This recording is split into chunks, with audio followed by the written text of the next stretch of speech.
Assalamualaikum warahmatullahi wabarakatuh.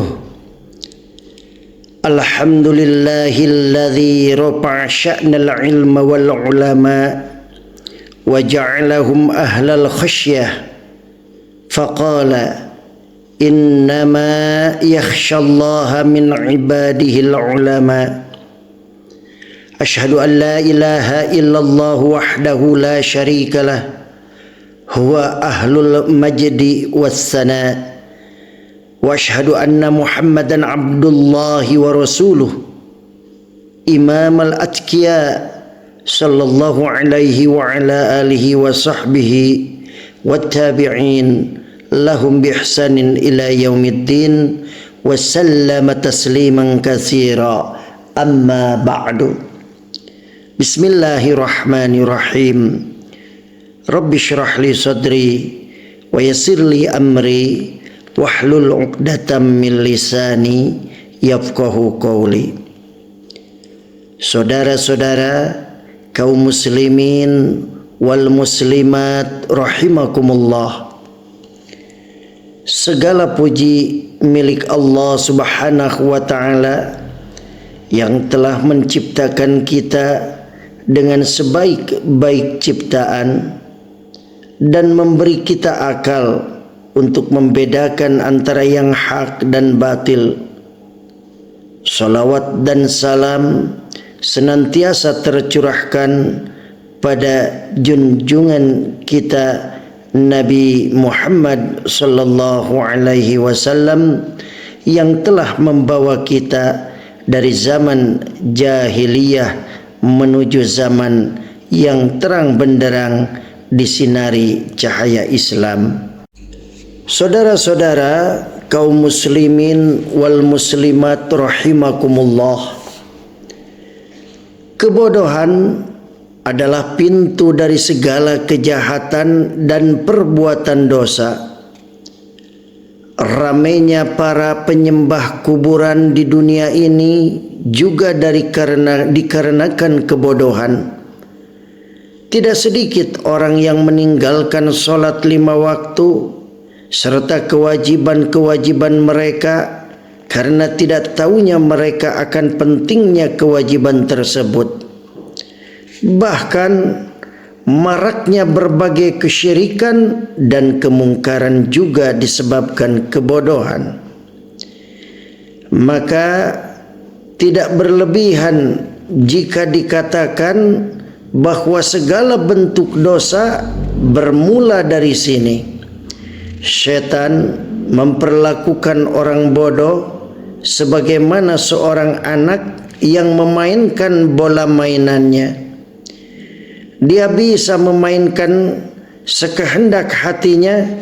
Setan dapat memilih apakah hendak dijerumuskan ke jurang kesyirikan, kekufuran, kemunafikan, serta perbuatan dosa lainnya. Orang yang bodoh tidak mengetahui pintu setan dan strateginya. Mereka tidak dapat membedakan antara yang benar dan yang salah dalam tinjauan Islam. Kadang kebenaran dianggap kebatilan, sementara kebatilan dianggap kebenaran. Yang bid'ah dianggap sunnah dan sebaliknya, sementara jalan ke jannah dianggapnya jalan ke neraka dan sebaliknya. Kemaksiatan dianggap ketaatan dan sebaliknya. Orang semacam itu adalah orang yang paling merugi di dunia, meskipun dia menganggap bahwa dirinya adalah manusia yang terbaik. Allah Subhanahu wa taala berfirman, "Qul hal nunabbi'ukum bil akhsarina a'mala alladzina dhalla sa'yuhum fil hayatid dunya wa hum yahsabuna annahum yuhsinuna sun'a." Katakanlah, apakah akan kami beritahukan kepadamu tentang orang-orang yang paling merugi perbuatannya. Itulah orang-orang yang telah sia-sia perbuatannya dalam kehidupan dunia ini, sedangkan mereka menyangka bahwa mereka berbuat sebaik-baiknya. Al-Quran Surat Al-Kahfi ayat 103 dan 104. Saudara-saudara kaum muslimin wal muslimat rahimakumullah,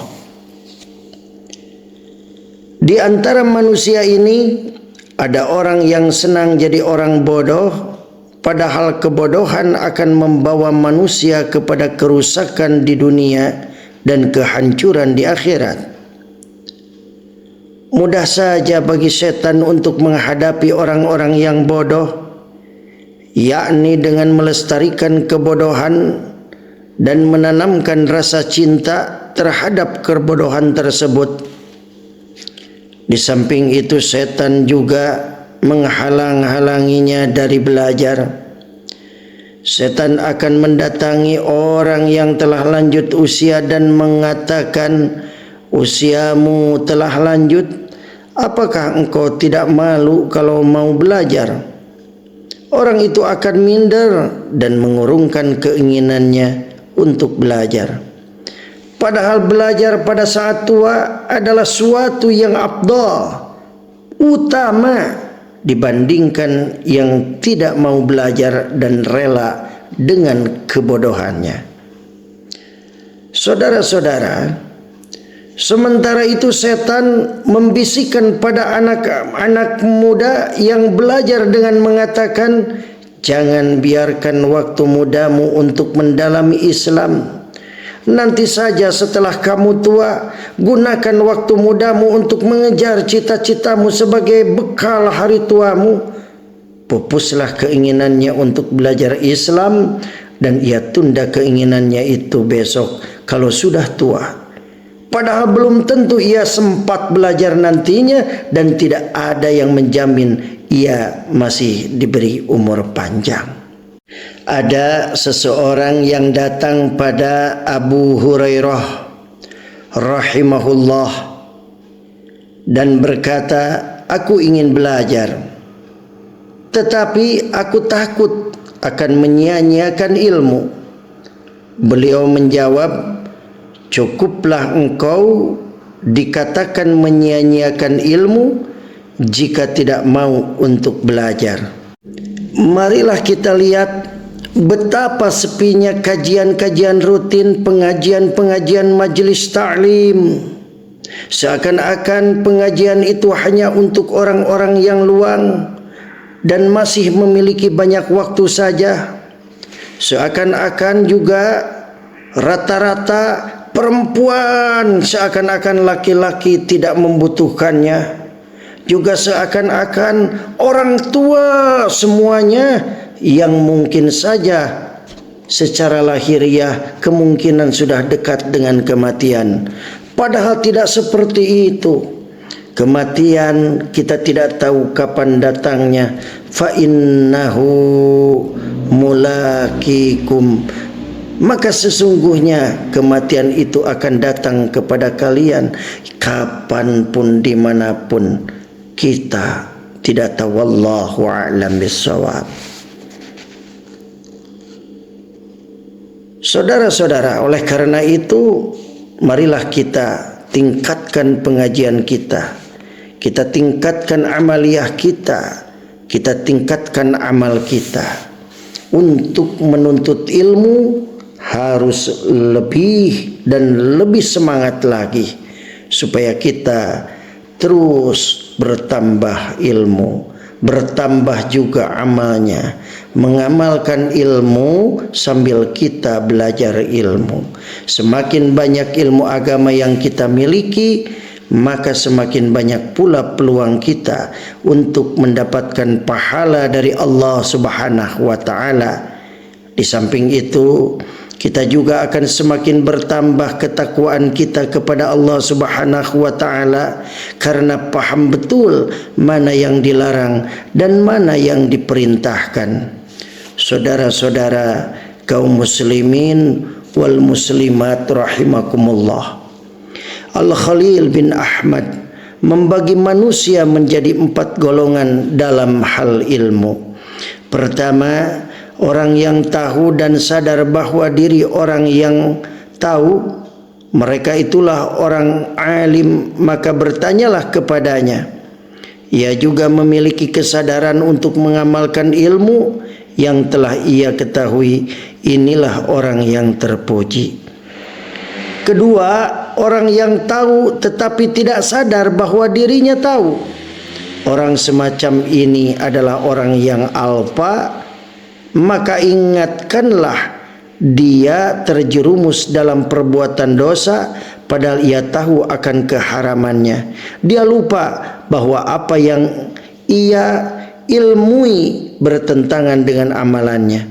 Ia membutuhkan pengingat akan ilmu yang telah ia pelajari agar mau bertaubat. Adapun golongan yang ketiga, yaitu orang yang belum tahu tetapi ia sadar bahwa ia belum tahu. Inilah orang yang minta bimbingan, maka ajarilah ia. Ia termasuk orang yang terpuji karena kesadarannya akan kebodohan membawanya menjadi orang yang berilmu.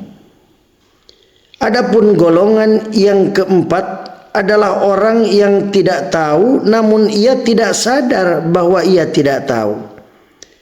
Inilah orang yang bodoh pada tingkatan yang paling parah. Jauhilah ia. Tipe ini adalah tipe manusia paling buruk. Tak tahu diri dan congkak serta sulit untuk mendapatkan faedah dari berbagai nasihat dan pelajaran. Ia tidak bisa menerima kebenaran jika hal itu datang dari orang yang lebih muda, lebih rendah kedudukan dan statusnya, dan datang dari orang-orang yang miskin. Oleh karena itu saudara-saudara, di akhir pengajian ini, marilah kita mengaca diri kita, termasuk yang manakah keadaan kita saat ini. Yang jelas, jika kita masih ada keinginan untuk belajar, dan belajar itu menjadi modal kebaikan bagi kita. Tapi sebaliknya, jika malas untuk belajar dan merasa sudah menjadi orang pandai, padahal ia adalah orang yang bodoh, maka kebinasaan akan menimpa kita. Kita berlindung kepada Allah Subhanahu wa taala dari kebodohan dan sifat-sifat orang yang bodoh. Semoga Allah selalu meridhoi kita dalam segala aktivitas kita.